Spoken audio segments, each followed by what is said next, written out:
everyone, it's Leanne. Welcome to another video on my YouTube channel. Today I have a final Christmas card to share with you guys for the 2016 season, and this is using a blend of Lawn Fawn stamps. I've named this after my Winter Alpaca because he's the center of the card and he's super cute. So I have an A2 size folded card and a piece of mixed media cardstock a ½ inch off the height and width. I'm using the Snow Cool stamp set. I'll use the snow background for this. And I have my Winter Alpaca and the coordinating die. And I'm also using Merry Messages. This came out this season as well. I'm going to use that top message there for the card. And Distress Inks, I have Mermaid Lagoon and Chipped Sapphire. So I'll do the blending first on that mixed media background. I'm using Chipped Sapphire at the top. It is the darkest, so I like to work dark to light. So darkest at the top of the sky and then lighter as you get down to the horizon line. And so I did this a little bit different. I flipped the page instead of just working from one color to the next. And so it's actually lightest in the middle, which creates a higher horizon line for the base, because I'm bringing this all the way down to the bottom of the card, this coloring, this blending. So I really liked how this turned out. It's a little bit different than what I typically do.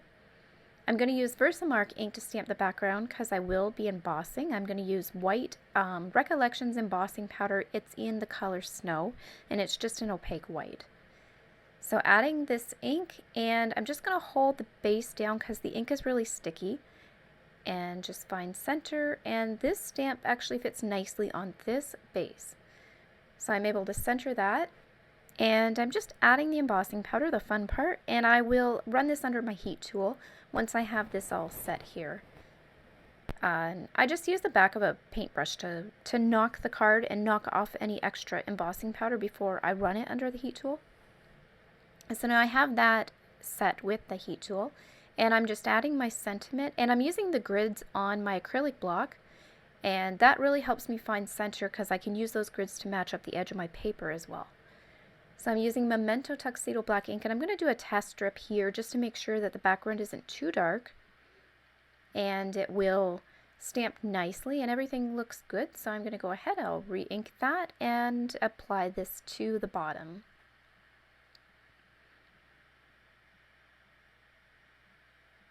So I have that all in place, and I'm going to color my alpaca. The base color will be in Y32, which is more of a warmer yellow tone. And then I'm coming in with E11, and it's not too dark, but it's enough to create just a slight shadow, just to give a bit of dimension on the skin, on the face. So I put the shadow down, and then I came back in with my base color to blend it out, and using R22 as the cheek color. And now for his base fur color, I'm going to use B60, and I'm doing one wash of this light gray, light blue gray, across the entire area. And then I'm coming in with BV02, which is quite a bit darker here, and I'm just putting down all my shadows. And because he's got lumpy, fluffy fur, he's going to have a lot of shadows. So I'm assuming that my light source is in the top left corner, and all of the shadows are falling to the bottom or the right side of all the objects and areas. And so on that right side around the scarf, he'll mostly be in shadow, and around his front side. And just coloring all that in. And I will not be blending this out.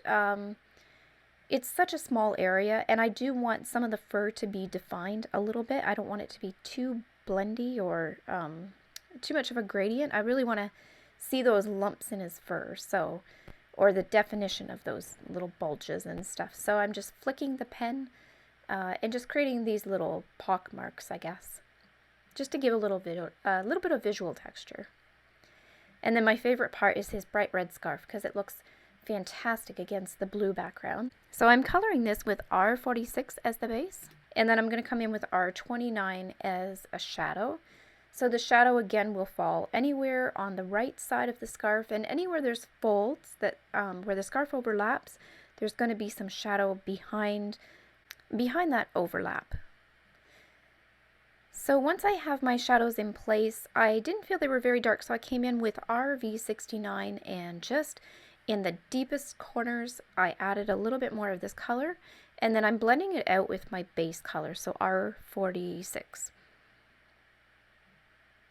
So I have it where the scarf comes over the front and then the back side of the scarf on that fold over. And then I'm just blending that out with my base color as well. And I love these reds together. They're just so bright and vibrant, and they look nice with the purple tones of the alpaca as well.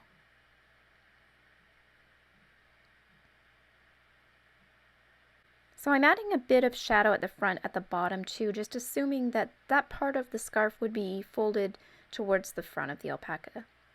Maybe it's flapping in the wind or something.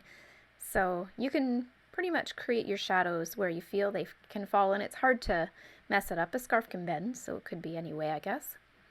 I've put my alpaca down here, and I'm just using him as a guide. I moved him up a little bit just as a guide where I can put the shadow on the background before I tape him down. I want to put that shadow, and it really grounds him, and it makes him feel like he's a part of the scene and he's standing in this background and not just on top of it. So I just decided to add a little bit more to that shadow, and I think that works really well. This is actually my first time doing a shadow on a character in a background. That seems really silly to say. It seems so simple, but it is the first time I've done this application. So I was quite nervous to do it, but it turned out okay. And so I added some tape with my tape roller to my little alpaca and got him in place. I'm going to use my tape roller to adhere this to the card too. I thought about using foam tape, but I wanted it to be really simple and easy to mail. So I have that on and just finding the center of it, and once I'm happy with it, I'm going to push that down into the card and stick it all together. As a final touch, I'm coming in with my Wink of Stella brush pen and clear glitter, and this is my favorite pen. I use this quite a bit, and it's lasted a long time. And adding the glitter to the scarf, I'm just thinking now that I say that, hopefully it doesn't run out. But there you have it. So this is my alpaca Christmas card using a blend of Lawn Fawn stamp sets. I hope you guys enjoyed this video, and if you did, as always, please give it a thumbs up and be sure to subscribe so you're notified the next time I post a video. Thanks so much for watching, and Merry Christmas!